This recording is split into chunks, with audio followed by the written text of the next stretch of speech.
Hemos estado 3 días hablando mucho de cine, de imagen, y creo que es el momento de darle la oportunidad a lo que es la música. La música un poco en general de lo que es en el western y sobre todo la música del gran maestro Morricone. Y para ello tenemos con nosotros a Ángel García Romero, que viene desde las vecinas tierras de Soria y es miembro del Cine Club, que nos dará una charla sobre la música de Ennio Morricone. Un aplauso para él. Y nada, os dejo con su conferencia. Espero que la disfrutéis. Hola, buenos días. Muchas gracias por la presentación del compañero y sobre todo quiero dar las gracias a todos los presentes por haber venido a esta charla y también a la organización que me ha invitado para que yo pueda compartir mi pasión por la música de cine y concretamente por la música de Morricone pues con todos los que estéis celebrando este aniversario del bueno, del feo y el malo. Y bueno, vamos a empezar entonces. He querido llamar a la charla la música de Ennio Morricone en los westerns de Sergio Leone. En realidad nos vamos a centrar sobre todo en la trilogía del dólar, los 3 primeros westerns que hizo con Morricone. Más que nada porque aunque Hasta que llegó su hora es una película bueno, estupenda y que además tiene una banda sonora complejísima y mucho más sofisticada que las de sus 3 títulos previos, pero sin embargo me voy a centrar en estos 3 títulos porque de alguna manera marcan lo que es la semilla de lo que luego sería un estilo de música que, aunque el cine del oeste existe desde la época del cine mudo, la música de Morricone es rabiosamente moderna para el momento en el que salió, en el año 64, que es la primera vez que se escucha una banda sonora de Ennio Morricone para Sergio Leone, y bueno, realmente fue algo bastante desconcertante, ¿no? Yo he conocido esta música, bueno, pero lo primero vamos a empezar a hablar, voy a empezar a presentarme yo y a presentar lo que es mi pasión por la música de Morricone cuando empezó. Y realmente empezó con los spaghetti western de Sergio Leone. Esto que tenemos aquí es el primer vinilo que me compré, que me regalaron cuando yo era un niño de una banda sonora de Ennio Morricone. Era un vinilo que se editó en España en el año 66, aprovechando el éxito del estreno de La muerte tenía un precio. Y bueno, en él se contenían las bandas sonoras de La muerte tenía un precio en la cara A y en la cara B por un puñado de dólares. En realidad, la música de Por un puñado de dólares no se editó en formato discográfico hasta que no se vivió el éxito de la segunda película de la trilogía. Y bueno, esta película que yo vi en el cine, siendo un niño, evidentemente no la vi en el estreno, la vi un poco más tarde, en una reposición, y la música, por supuesto, me entusiasmó. Lo que pasa es que cuando uno ve una película y escucha la música dentro de la película, pues tampoco eres consciente de exactamente cómo es esa música en sí misma, sino que la relacionas con las imágenes que acompañan. Y bueno, el efecto global fue, para mí, pues sobrecogedor. Quise el disco, lo pedí para Reyes, mis padres me lo regalaron, y recuerdo la sensación que tuve la primera vez que lo puse en casa, en el tocadiscos. Y bueno, porque no sé si sabéis cuál es el tema que abre el disco. Claro, yo me esperaba escuchar algunos de los temas de silbidos, que eran los famosos de los western de Morricone, y me encontré con lo siguiente, como tema principal. Y claro, yo dije, esto es un western.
hemos escuchado algo que hasta entonces era insospechado en un western. Para empezar, un órgano de iglesia, unas castañuelas, una guitarra tocada en sus registros más graves y con una violencia que suena casi como disparos.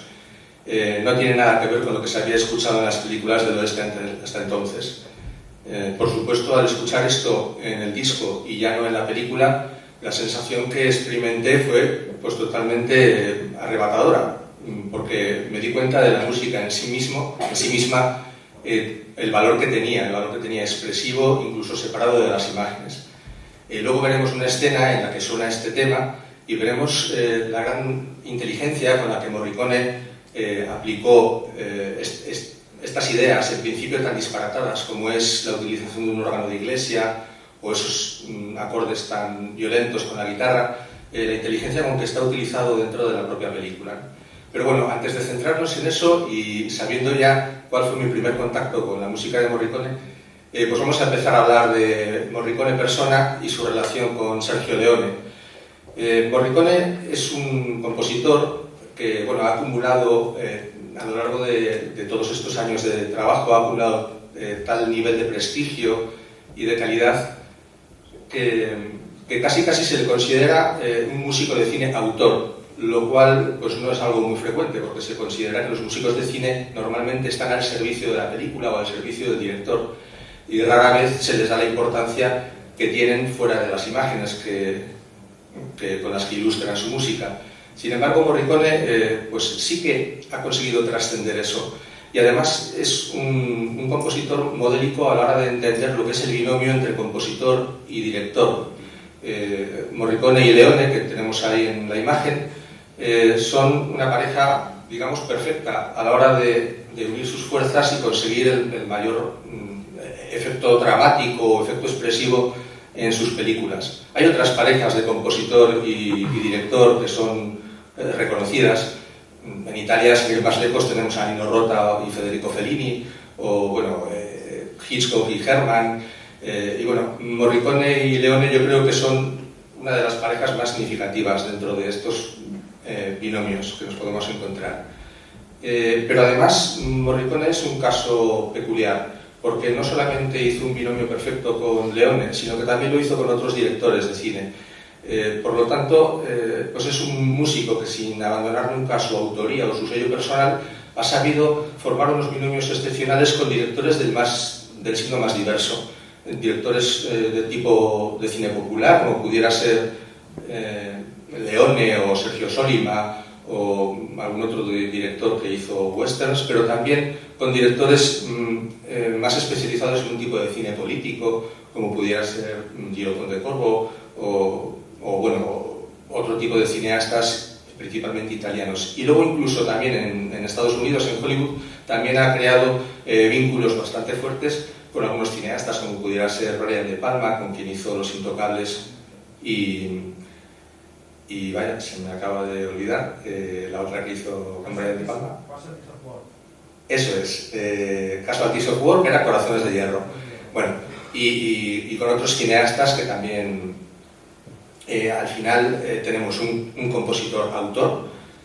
Al decir esto, me refiero a que no es un compositor que simplemente hace música para otros, sino que él por sí mismo brilla y aporta además lo que es el sello Morricone, ¿no? Un sonido inconfundible y fácilmente identificable. Sergio Leone, sobre su amigo Morricone, dijo esto. Bueno, dijo muchas cosas buenas y bonitas, ¿no? Pero entre otras dijo esto que me parece bastante significativo. Dijo: siempre he sentido que la música puede expresar muchas más cosas que el diálogo, y por eso estoy convencido de que mi mejor guionista, el que escribe las mejores frases en mis películas, es Ennio Morricone. Bueno, es todo un elogio, sobre todo teniendo en cuenta que la música de cine normalmente no es un elemento muy valorado dentro de la película. Se suele dejar siempre para el final, se hace deprisa y corriendo, con bastantes presiones sobre el compositor. Bueno, veremos que con Morricone y Leone ese no es el caso. Aunque en la primera película que hicieron juntos, por un puñado de dólares, sí que fue así. Hubo unas ciertas presiones para que hiciera la música de una manera determinada. De eso hablaremos más tarde. Pero también es interesante darse cuenta que Leone su cine, aunque evidentemente hay diálogos y a veces son diálogos muy ingeniosos y también hay una interesante estructura en torno al desarrollo del argumento, del guión, pero sí que es verdad que Leone es un director muy visual, como todos hemos podido comprobar en sus películas, pero además es un director muy visual y que le da mucha cancha al compositor. Permite que el compositor se luzca, precisamente porque hay pocos diálogos y entonces hay muchas secuencias en las que el compositor pues, se explaya a gusto. También es interesante darse cuenta que las películas de Sergio Leone en realidad tienen poca música. Si nos fijamos en los westerns anteriores que se hacían en Estados Unidos, normalmente la música era casi de principio a fin. Había una gran cantidad de música. En las películas de Morricone con Leone, o de Leone con Morricone, la música realmente tampoco ocupa todo el metraje. Hay muchos silencios. Leone también con los efectos de sonido, el sonido natural. Y además, Morricone también sabe incorporar muy bien los sonidos naturales, los sonidos reales, como por ejemplo campanas o gritos de animales, o incluso los disparos. Lo sabe integrar muy bien dentro de su propia música. Así que bueno, tenemos este binomio que funciona a la perfección, en el que además Morricone no solamente ilustra musicalmente, sino que construye expresivamente la película e incluso argumentalmente casi, ¿no? Como también veremos en algunos ejemplos después. Bueno, la relación entre Morricone y Leone, como ya vimos ayer en la exposición de Christopher Freilin, pues esa relación empezó a finales de los años 30 en el Instituto de Juan Bautista de La Salle, en Roma. Fueron compañeros de aula, aunque en realidad no se conocían, no tenían trato. Así que cuando años después Leone tuvo la oportunidad de poner música a Por un puñado de dólares y los productores le obligaron a trabajar con un músico a quien él no conocía, llamado Ennio Morricone, cuando concertaron la primera cita, Leone no sabía que se iba a encontrar con un antiguo alumno del colegio. Y de hecho, cuando le vio, ni siquiera le reconoció. Fue el propio Morricone quien se presentó y le dijo: ¿no te acuerdas de mí? Estudiamos juntos. Y creo que incluso le enseñó la fotografía que estamos viendo aquí para que se reconocieran los dos. Bueno, no sé si habéis reconocido a Leone a la izquierda de la fotografía, con cara de pícaro, y a la derecha a Morricone con cara un poco más inocente y bueno, con unas orejas que delatan que ya a esa edad tenía un buen oído, ¿no? Bien, no lo he dicho, bueno, Morricone nació en el año 1928, por lo tanto en la actualidad va a cumplir 88 años en breve. Acaba de ganar un Oscar con 87 años por Los odiosos 8. Y bueno, y en el año 1938, es decir, con solo 10 años de edad, fue cuando se matriculó en el Conservatorio de la Academia de Música de Santa Cecilia, en Roma, para estudiar música, evidentemente por influencia familiar, ya que su padre era trompetista. Era una familia con pocos recursos y realmente Morricone pues vio una salida profesional ahí para ganar dinero, intentando trabajar en lo mismo que trabajaba su padre. Bueno, en el año 1946 se gradúa definitivamente en su instrumento de elección, que es la trompeta. En la fotografía de abajo le podemos ver echando los pulmones por su instrumento. Y después, una vez graduado en intérprete de trompeta, quiso estudiar composición. Esto, claro, en la academia, en el conservatorio, fue todo un escándalo, porque lo normal es que estudien composición los alumnos que eligen instrumentos más nobles, como el piano. Pero sin embargo, Morricone, bueno, a pesar de todo, insistió y finalmente se graduó en el año 1954 también en composición. Y bueno, con todo lo que esto conlleva, armonía, dirección de orquesta y orquestación. En el año 65 empezó a trabajar con Bruno Nicolai, un personaje de quien no se suele hablar mucho, pero es de gran importancia dentro sobre todo de los 10 primeros años de Ennio Morricone componiendo bandas sonoras, y concretamente en todas las que hizo para Leone, salvo en la última, Érase una vez en América, en la que no intervino Nicolai, y la primera, Por un puñado de dólares, en la que tampoco intervino. Bruno Nicolai estudió con Morricone en el mismo conservatorio, y fue durante esos 10 años que trabajaron juntos, fue su director de orquesta. Evidentemente, bueno, pues Morricone estaba perfectamente capacitado para dirigir la orquesta, pero sin embargo delegó esta responsabilidad en Nicolai, muy posiblemente, y no lo he dicho, porque tenía un exceso de trabajo increíble. Morricone, a fecha de hoy, tiene más de 500 bandas sonoras compuestas, tanto para cine como para televisión, sin contar sus trabajos de concierto o sus composiciones para teatro, que también las tiene. Y bueno, sin contar, por supuesto, tampoco todos los arreglos que hizo en los primeros años de su trabajo para cantantes de moda en Italia y fuera de Italia. Bueno, entonces, debido a ese sobretrabajo que le llevó a componer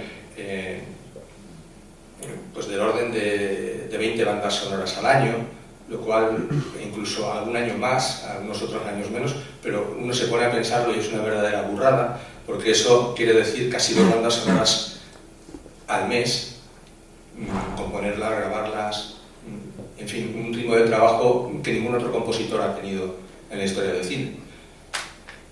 Así que bueno, la ayuda de Bruno Nicolai fue importante hasta el año 75, donde ya profesionalmente rompieron debido a diferencias. Parece que tuvieron algún problema pues respecto a la autoría de alguna banda sonora, ya que Bruno Nicolai decía que había más cosas suyas de las que Morricone reconocía, ¿no?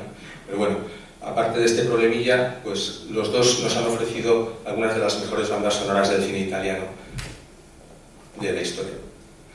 Bueno, en el año 65 también, con la banda sonora de Por un puñado de dólares ya compuesta, Morricone entra en contacto con un grupo llamado Grupo de Improvisación de Nueva Consonanza, que es un grupo muy peculiar, porque no era un grupo de músicos, era un grupo de compositores, lo cual también es bastante poco frecuente. Un grupo de compositores que se juntaban y cada uno tocaba un instrumento y lo que hacían era música, digamos, inspirada en las teorías de Stockhausen, de la música serial. Romper todo lo que es armonía tradicional, melodía tradicional, ritmo tradicional y bueno, pues es lo que conocemos como música experimental, ¿no? Esto pertenece al ámbito de lo que pues algunos llaman de manera un poco extraña música culta, mientras que lo que hacía en el cine pues algunos lo llaman música popular. En realidad, bueno, a mí me parece que tan culta y tan popular es la una como la otra, pero yo lo llamaría más como lo dice el propio Morricone, que distingue entre lo que es música aplicada, cuando es música hecha para acompañar una imagen o un proyecto determinado, y música absoluta, cuando es música hecha por el mero hecho del placer sensorial que te pueda producir esa música. Lo curioso de Morricone es que tanto la música aplicada como la música absoluta las combinó muy bien, muy hábilmente en sus bandas sonoras, e incluso en las primeras, en los western que hizo con Leone, podemos comprobar también esta combinación. Bueno, con el grupo Nueva Consonanza, aparte de unos discos de música absoluta, como los 4 que aparecen arriba, también compuso algunas bandas sonoras, concretamente bandas sonoras del género del thriller o el giallo, que dicen en Italia, como estas 2 que aparecen ahí, Un tranquilo posto de campaña y Los fríos ojos del miedo, película coproducida con España, donde bueno, la música era totalmente atonal, totalmente experimental, y luego bueno, ese percaso, Una matina, película muy extraña, una comedia bastante surrealista de la que no existe edición discográfica. Bueno, nos centramos ya en lo que es la trilogía del dólar. Antes de empezar a valorar dónde están los cambios importantes que aportó Morricone al género del oeste, voy a hacer un repaso muy rápido a la música del oeste que se había venido practicando hasta entonces, desde que el cine dejó de ser mudo hasta justo el año anterior a que empezara a hacer la música Morricone de sus westerns. Bueno, en la época muda pero con música tocada en directo, tenemos El nacimiento de una nación, que está considerada una de las primeras películas con una banda sonora original. Quiere decir que no era música de repertorio, sino que un compositor compuso piezas originales. Fue Joseph Carl Braille, y esa música en el fondo aunque era música original, pero estaba inspirada en himnos y temas de la cultura popular americana de entonces. Bueno, Richard Heitzman que aparece en la foto a la derecha, fue un músico por elección en bastantes películas de John Ford, que también de alguna forma en los años 30 marcó cuál era el tipo de música que se llevaba en el cine del oeste de entonces. También adaptaciones de marchas populares, de temas que diferenciaban el norte y el sur, en las películas sobre la guerra de secesión, etc. Tampoco era música original, pero bueno, eran las primeras bandas sonoras relacionadas con el género del oeste. Y más o menos así fue durante los años 30 y 40, hasta que en los años 50 surgió Dimitri Tiomkin, un compositor muy importante dentro del género del oeste y que además es muy importante también por lo que aportaría a la música que luego haría Morricone. Bueno, supongo que todo el mundo conoce la música de Dimitri Tiomkin para Sol ante el peligro. Do not forsake me, oh my darling, on this our wedding day. Do not forsake me, oh my darling. No hace falta escuchar más. Lo interesante es que Tiomkin aportó a la música del oeste lo que es la balada del oeste, ¿no? Una canción cantada por lo general por una voz muy viril, de barítono normalmente.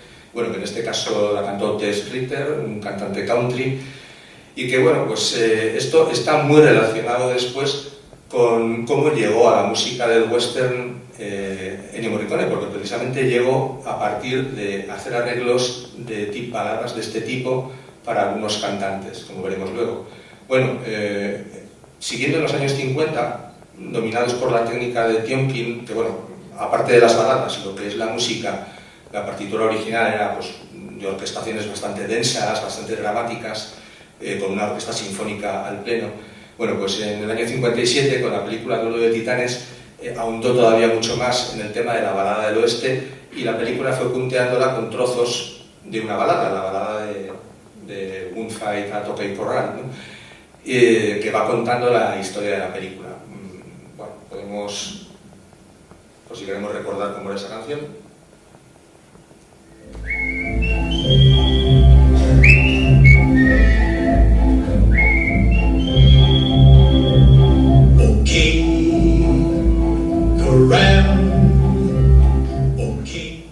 Bueno,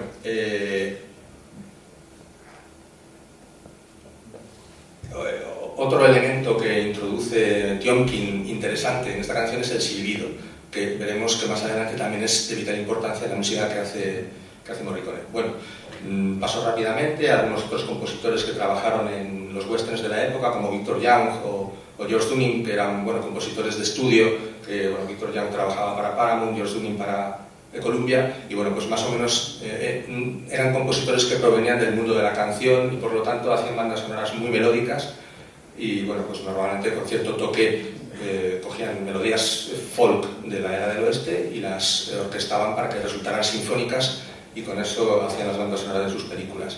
Bueno, y llegamos aquí a Tiomkin otra vez, que resurge a finales de los 50 y principios de los 60 con un tema que vuelve a ser de nuevo muy importante para el posterior desarrollo de la música de Morricone en el western. Bueno, concretamente en la película Río Bravo compone un tema titulado Degüello, que bueno, recrea lo que se llama el toque a degüello que tocaba el ejército mexicano pues cuando atacaban. Era una manera de expresar que iban a acabar con, que no se cogieran prisioneros, había que cortar el cuello a todos. Y bueno, el toque de trompeta era este.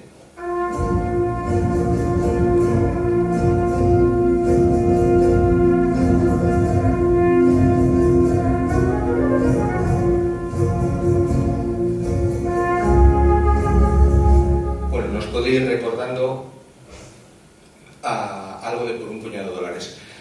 En el Álamo volvía a utilizar Dimitri Tiomkin su toque a degüello. Y bueno, pues luego veremos qué pasó cuando Sergio Leone le pidió a Morricone que compusiera música para su primer western.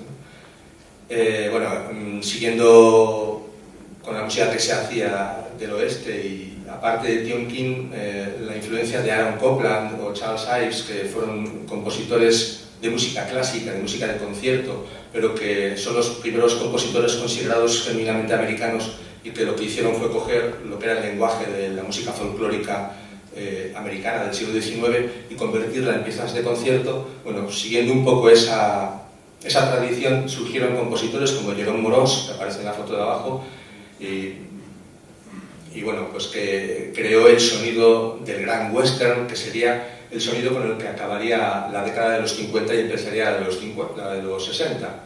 Escuchamos un poco.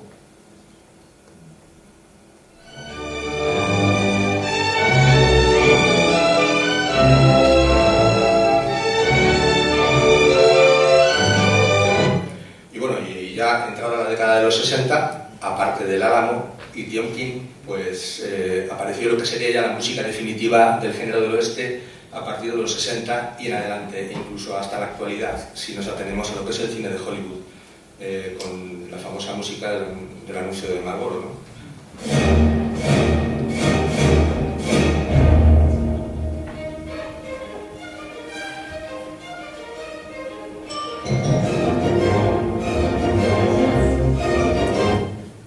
Y bueno, llegados a este punto, llegamos por fin a Leone y nos encontramos con que antes de empezar a hacer westerns había hecho un peplum como director, El Coloso de Rodas, y había también dirigido algunas secuencias de un peplum anterior, del año anterior, que eran Los últimos días de Pompeya.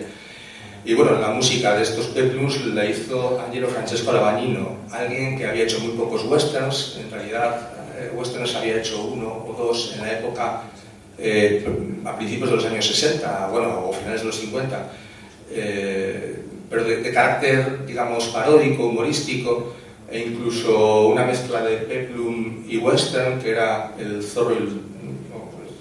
¿Cómo era? Maciste, bueno, no recuerdo el título, pero Maciste y el zorro mezclados en una película, algo completamente absurdo, en pleno Renacimiento español. Ah, El zorro y los tres mosqueteros, sí, ahora me he acordado. En pleno Renacimiento español, o bueno, creo que me estoy confundiendo, creo que era Maciste y el zorro, pero bueno, en cualquier caso, no era alguien que estuviese especialmente curtido en la música del western. Curiosamente, años después sí que se convertiría en todo un especialista en música de western a la italiana.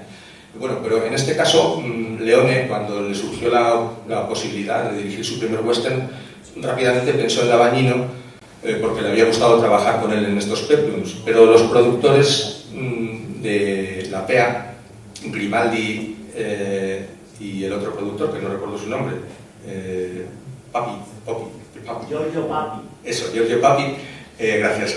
Pues le impusieron trabajar con un compositor a quien este no conocía, a quien Leone no conocía, que era Morricone. ¿Por qué? Pues porque Morricone había trabajado ya para ellos, había compuesto la banda sonora de un western, Gringo en España, El duelo en el Texas en Italia, y en ese momento se encontraba componiendo la banda sonora de otro western, Las pistolas no discuten.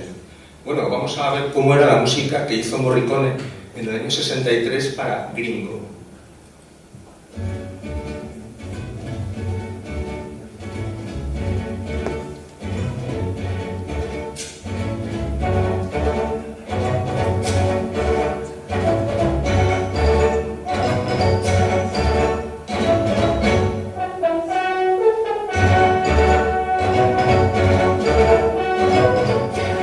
Bueno, es una música pobre en cuanto a número de instrumentos, porque desde luego no es una orquesta sinfónica al estilo de Hollywood, pero sin embargo la estructura que le marca de ritmo y de energía pues es muy parecida a las bandas sonoras últimas que se habían hecho en Hollywood, del tipo del Elmer Bernstein con Los Siete Magníficos o Horizontes de Grandeza.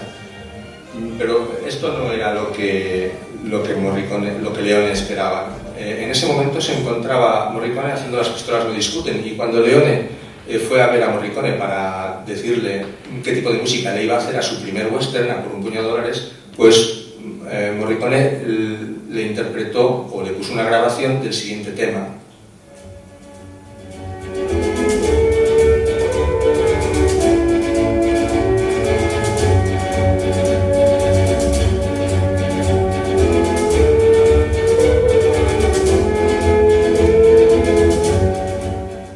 Evidentemente, cuando escuchó esto Leone, pues le pareció que era una imitación pobre del estilo del western de Hollywood.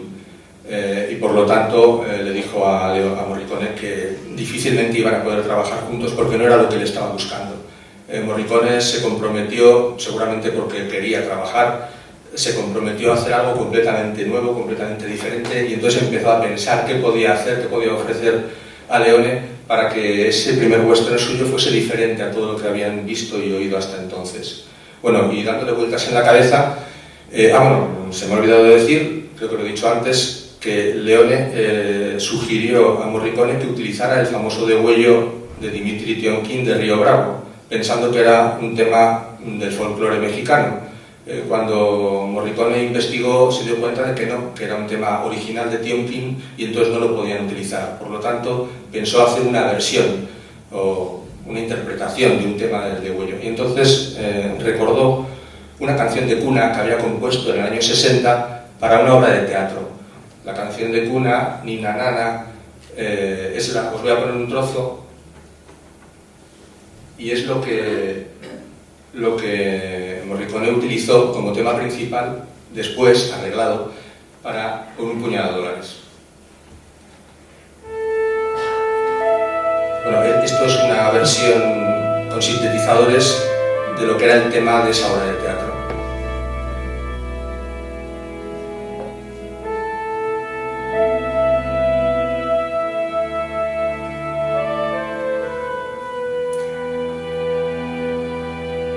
Bueno, en realidad es una canción de cuna, pero si nos esforzamos y nos imaginamos una trompeta tocada a degüello, perfectamente puede ser un degüello, ¿no? De hecho, así lo arregló Morricone para trompeta y contrató a Michele La Cerenza, un trompetista a quien él conocía, para que interpretara este tema para su película. Y bueno, lo que quedó, pues supongo que todo el mundo lo conoce, si habéis visto las películas. Y esa misma canción de cuna, arreglada.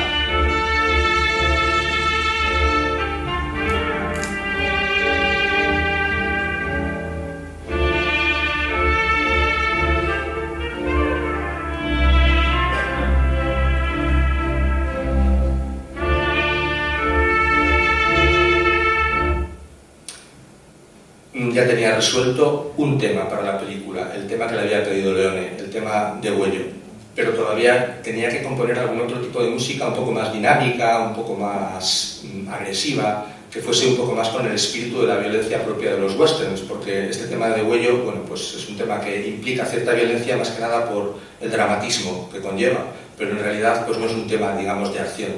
Entonces he hecho mano de otra grabación antigua que tenía, una grabación de Peter Tivis, un cantautor americano que a principios de los años 60 había viajado a Italia con la idea de convertirse en cantante melódico en Italia y le había pedido a Ennio Morricone, que en aquella época trabajaba para la RCA haciendo arreglos de canciones, le había pedido que arreglase unas canciones western para él, para sacar un disco. Y bueno, este disco fue el single que aparece ahí en la imagen, y las canciones fueron Pastures of Plenty, en inglés, que era una versión de una canción del año 41 de Woody Guthrie, y Notte Infinita, que era ya una canción cantada en italiano, pero también con el mismo tono un poco del oeste.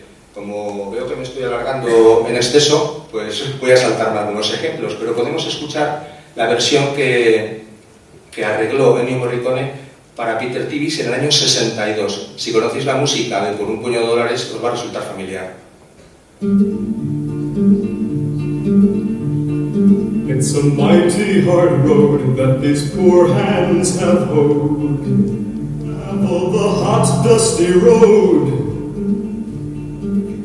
Out of your dust bowl and westward we rode, through deserts so hot and mountains so cold. Well, I've wandered all over your green growing land, and wherever your crops are, I'll lend you my hand. On the edge of your cities you'll see me, and then I come with the dust and I'm gone with the wind. With the wind. California, Arizona. Bien, reconocéis, supongo, el tema principal de Por un puñado de dólares. La diferencia es la voz, la letra es literalmente la misma de la canción de Woody Guthrie. En la versión para la película la letra desaparece, la voz desaparece y se sustituye por el silbido, que entona una melodía ligeramente distinta y un poco más rica que la melodía compuesta por Woody Guthrie, que era bastante monocorde. Y además habréis escuchado unos coros que sonaban, además del golpe de fusta, el golpe de yunque, bueno, todos esos efectos sonoros que luego resultan tan cercanos o tan familiares cuando escuchamos estas bandas sonoras de Morricone. El coro fue este que aparece aquí, y Cantori Moderni de Alessandroni, que lideraba Alessandro Alessandroni y que además era el responsable de los silbidos después en las bandas sonoras de las películas y en ocasiones también de tocar la guitarra. Y bueno, ahí es interesante en esta foto fijarse delante de Alessandroni. Alessandroni es el hombre del jersey más oscuro, pues delante, con un vestido negro, está Eda del Orso, que también era miembro del grupo, y bueno, era soprano, y después, a partir de El bueno, el feo y el malo, especialmente en el tema del éxtasis del oro, empezaría a demostrar sus dotes como soprano y se convertiría después en un sonido vocal indisoluble de las bandas sonoras de Morricone, indistintamente en qué género trabajase. Así que nos encontramos que con todos esos mimbres, pues Morricone creó en el año 64 definitivamente el sonido del spaghetti western, algo que no se había oído hasta entonces. Y que es, en principio uno escucha esa música y se da cuenta de que la música del oeste previa no tenía nada que ver con eso. Era algo totalmente innovador, sorprendente. Alguno puede pensar que en el fondo no tenía nada de original, ya que todo lo había sacado pues, de la canción de cuna de una obra de teatro anterior, de una versión que había compuesto para un cantante country basándose en una canción anterior de Woody Guthrie. Pero sin embargo, el don de la oportunidad de utilizar todos esos elementos por parte de Morricone, eso demuestra también su genialidad. En la historia del arte, precisamente, aunque la gente no valore o cuando ve un cuadro de arte contemporáneo diga, pues eso lo puede hacer mi hijo, no, es un cuadro de Picasso, eso lo puede hacer mi hijo, pero Picasso tuvo el don de la oportunidad, igual que Morricone, ¿no? Fijarse en elementos conocidos, juntarlos y sacar a la luz algo completamente nuevo. Por eso, por mucho que los críticos en su momento despreciasen la música que había hecho Morricone para estas películas, primero porque traicionaba la tradición del oeste americano y segundo porque era una música bastante ruda, bastante rústica, pero tenemos que reconocer la genialidad de Morricone a la hora de ilustrar con esos sonidos las imágenes que había creado Leone. Bueno, hablando de los otros colaboradores que se buscó, he mencionado antes a Eda del Orso, bueno, que he puesto ahí el cartel de Hasta que llegó su hora, porque bueno, es uno de los momentos álgidos de la unión entre Eda del Orso y Sergio Leone. Y luego, a la derecha, pues una fotografía de Bruno Battisti Damario, de quien pues, no se suele hablar prácticamente, pero bueno, tiene una gran responsabilidad en las bandas sonoras de Morricone y especialmente las del oeste, ya que era el intérprete de guitarra. Se repartían entre Alessandroni y él. Bueno, más que se repartían no está claro, porque se suelen contradecir cuando cada uno habla de la responsabilidad que tenían sobre las interpretaciones de guitarra. Parece ser que, concretamente, la guitarra clásica que suena al final de El bueno, el feo y el malo, durante el trielo, esa guitarra tocada con esa violencia, ¿no? como el Morricone le pidió al guitarrista, tócalo como si fuera una espada. Bueno, parece que esa fue responsabilidad de Battisti Damario, mientras que la guitarra eléctrica de Por un puñado de dólares, pues parece que no cabe duda que fue responsabilidad de Alessandroni. El resto de intervenciones de guitarra, la verdad es que está todo un poco confuso. Bueno, y después del estreno de Por un puñado de dólares, la música fue un gran éxito a nivel de público, a nivel popular, dentro de lo que es el ámbito de la música popular, pero dentro de lo que es el ámbito de la música culta o de los críticos cinematográficos más sesudos, pues fue bastante criticada. De todas formas, como lo que funcionaba con esas películas sobre todo era la cuestión popular, pues Peter Tivis editó un LP con arreglos de Morricone y con colaboración de I Cantori Moderni de Alessandroni, donde incluía esas 3 canciones que aparecen escritas abajo, El ritmo Like Me, Lonesome Billy y Per un pugno di dollari, que eran versiones cantadas de los temas de esas películas. Aparte había otros temas que no eran originales de Morricone, sino que eran canciones relacionadas de una u otra forma con el oeste y que Morricone arregló. Bueno, y tenemos ahí unos singles también. La carrera de Peter Tivis se acabó ahí. Después se dedicó a productor discográfico, pero realmente dejó de cantar y dejó de grabar. Bueno, no sé si siguió escribiendo letras, pero dejó de ser una estrella de la canción. Bueno, y nos queda poco tiempo, pero pues vamos a hablar un poco de las características que tiene la música de Morricone en estos 3 westerns. Para empezar, bueno, ya hemos visto que su tipo de música es una música mucho menos espectacular, es mucho menos sinfónica, mucho menos grandilocuente que la que habían estado haciendo los americanos hasta entonces. Y lo interesante es que su música parece una música más ruda, más arcaica, más agreste, y además la inclusión, como decía antes, de elementos que sonoramente pueden no parecer música, ¿no? Como por ejemplo la fusta o el látigo, las campanas, el yunque. Por cierto, tengo que decir que lo del látigo, que algunos pueden pensar que fue toda una revelación de Morricone, el tema principal de Rawhide, de Látigo, la serie de televisión que lanzó a la fama a Clint Eastwood en Estados Unidos, y que había compuesto Dimitri Tiomkin, incluía también un látigo que iba marcando el ritmo de la canción. Así que incluso tengo mis dudas de que la idea del látigo fuese exclusiva de Morricone, ya que, bueno, Tiomkin, de nuevo Tiomkin, ya lo había utilizado. Bueno, pues vamos a fijarnos, voy a poner una escena para que veamos un poco el tipo de música, pues como decía, agreste, que parece que surge casi de las entrañas de la tierra, ¿no? Que recrea de alguna forma sonidos animales, cómo se acopla a la perfección a las imágenes de Leone, porque las imágenes de Leone son del mismo tipo. Las imágenes de Leone, por un puño de dólares, no nos están hablando de ese oeste idealizado de los americanos, nos está hablando de un oeste, bueno, sumido en la pobreza más absoluta y donde absolutamente todos los personajes son miserables, mezquinos, primitivos. Y la música de algún modo refleja eso. Fijaos que utiliza instrumentos que en principio no parecen instrumentos propios del oeste, como por ejemplo un piano. En la secuencia que os voy a poner ahora hay unos arpegios de piano para representar a un personaje que se supone que es malvado. Luego hay unos arpegios de flauta, de pífano, para representar al bueno, que es Clint Eastwood. Es una constante que además va a mantener Morricone a lo largo de las 3 películas de la trilogía, ¿no? Esa especie de arpegio con flauta o con pífano para representar el ingenio, la habilidad mental de Clint Eastwood, mientras que con otros personajes pues utiliza otros recursos, porque esto es algo también muy habitual en él, convertir la música en onomatopeyas. Más que temas, compone motivos con los que representa a los personajes. Bueno, vemos esta secuencia y nos fijamos en cómo está usada la música en ese sentido.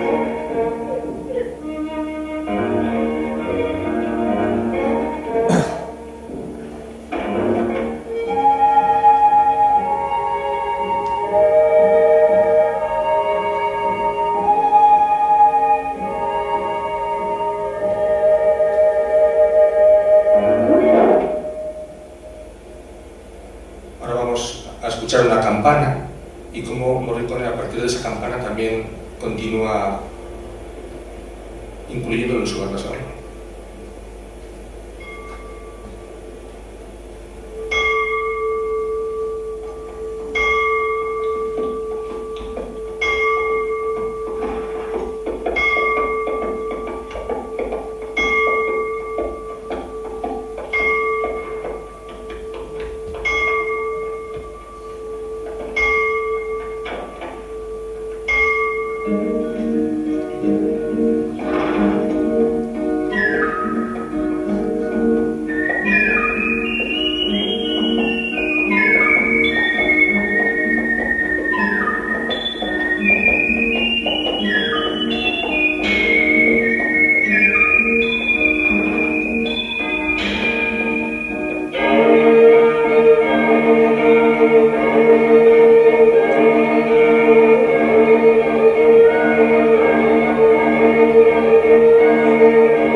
instrumentos más humanos quizá que los otros, que resultan un poco más mecánicos. Por eso los utiliza Morricone normalmente para representar a los personajes que tienen una pizca más de humanidad, o al menos personajes con los que nos podemos identificar, como pueda ser en este caso Clint Eastwood.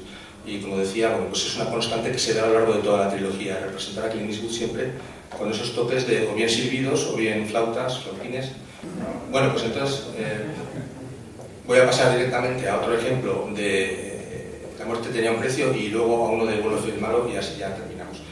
En La muerte tenía un precio mantiene las premisas estéticas y expresivas de la anterior, pero sin embargo resulta mucho más sofisticada la manera de utilizar la música dentro de la película, a nivel narrativo, a nivel expresivo, a todos los niveles. Concretamente voy a poner, bueno, es una maravilla ver el duelo final, pero tampoco quiero hacer un spoiler, así que por si alguien no ha visto la película, no lo ponemos. Voy a poner el primer duelo en el que se utiliza una técnica parecida. En la película, si habéis visto, hay un reloj que se abre y emite una musiquilla. Eso lo podríamos llamar música diegética, es una música que vemos cuál es la fuente emisora dentro de la propia película, por lo tanto, en principio no es música dramática. Y después está la música de la cual no vemos la fuente, que es la música típica del cine, ¿no? La música dramática, expresiva, que se supone que los personajes no escuchan, pero los espectadores sí. Bueno, pues vamos a ver el primer duelo, cómo se utiliza la música, que es diegética en principio y poco a poco se va haciendo más y más sofisticada por medio de la orquestación, y cómo esa orquestación lo que pretende transmitir son las emociones que viven los personajes que salen en la secuencia. Finalmente volvemos de nuevo a la música diegética, ¿no? Así que son como una especie de fugas de lo que es la realidad, a lo que es el interior de los personajes, a lo que piensan en ese momento, a la sensación, al miedo que sienten, y bueno, pues vamos a ver cómo...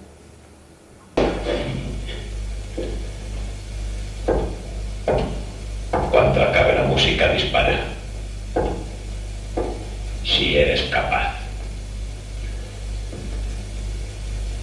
Desátale.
Esta idea, además, dramáticamente funciona muy bien, porque después de ver esta secuencia, cuando vamos al duelo final entre Lee Van Cleef y Maria Volonté, donde también contribuye Clint Eastwood, vemos que la idea de que la música es unidireccional, es decir, que va del malo a su víctima y que con la música en el fondo le va a matar, pues en esa secuencia final cambia ligeramente las tornas, ¿no? La música se vuelve en contra del malo, y bueno, no voy a decir nada más, pero cuando veáis la película, pues fijaos en cómo está acoplada la música a esa escena y cómo narrativamente, dramáticamente, expresivamente, pues funciona a muchos niveles y bueno, produce un gran impacto. Aparte que lo más representativo del bueno, el feo y el malo podría ser el éxtasis del oro o el duelo final. Y bueno, de hecho, bueno, voy a poner simplemente la presentación de los personajes. Bueno, me gustaría acabar con lo del éxtasis del oro, pero bueno, creo que todos habéis visto la película, todos sabéis la maravillosa unidad que existe entre música, montaje, interpretación, bueno, todo lo que envuelve esa secuencia. Así que, bueno, pues no me despediré con eso, me despediré simplemente viendo la presentación de los personajes. He comprimido la presentación de los personajes para que no dure demasiado, pero bueno, vamos a ver que aunque el leitmotiv de la película es el mismo en los tres personajes, es esa especie de grito del coyote que todos conoceréis, ¿no? Porque aparte de ver la película, pues es un tema hiper famoso. Un grito del coyote que, bueno, pertenece a esa manera onomatopéyica que tiene Morricone de utilizar la música en sus películas. Al fin y al cabo, todos los personajes del bueno, el feo y el malo son animales carroñeros y, bueno, de esa forma pues lo representa a través de ese grito del coyote. Pero cada uno utilizará instrumentos diferentes. Mientras que en Lee Van Cleef utiliza unos acordes distorsionados de guitarra eléctrica, o una flauta de carácter muy grave que le presenta casi como si fuese un ogro. En Clint Eastwood utiliza como siempre el pífano o el silbido o flautas un poco más dulces, y bueno, en Eli Wallach lo que utiliza ya es, bueno, un desmadre delirante, porque al fin y al cabo es un personaje bastante demencial. Y bueno, pues vamos a ver cómo la misma melodía utilizada en la presentación de cada personaje ya nos está hablando de la personalidad de cada uno de ellos.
¿Eres tú?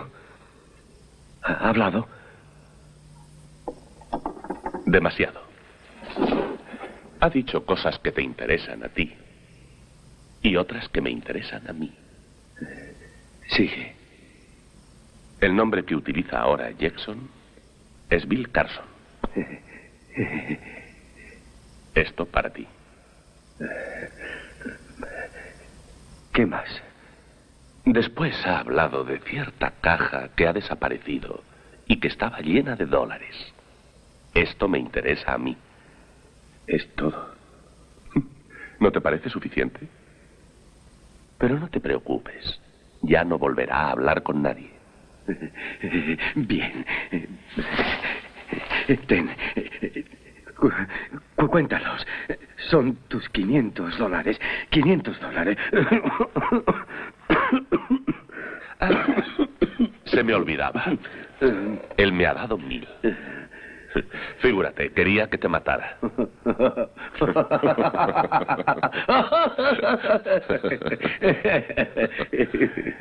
El caso es que cuando alguien me paga siempre termino mi trabajo.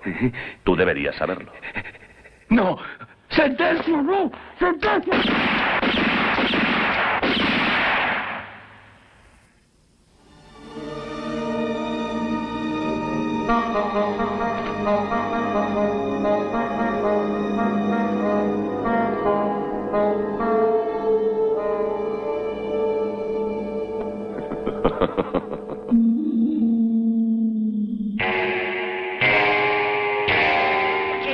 Si te cojo, te arranco el corazón y me lo como.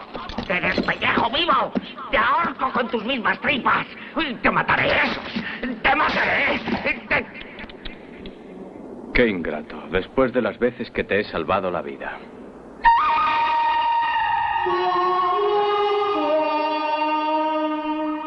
Pero, Rubio, ¿qué estás haciendo? Tienes el valor de irte. Espera. Rubio, escucha. Espera.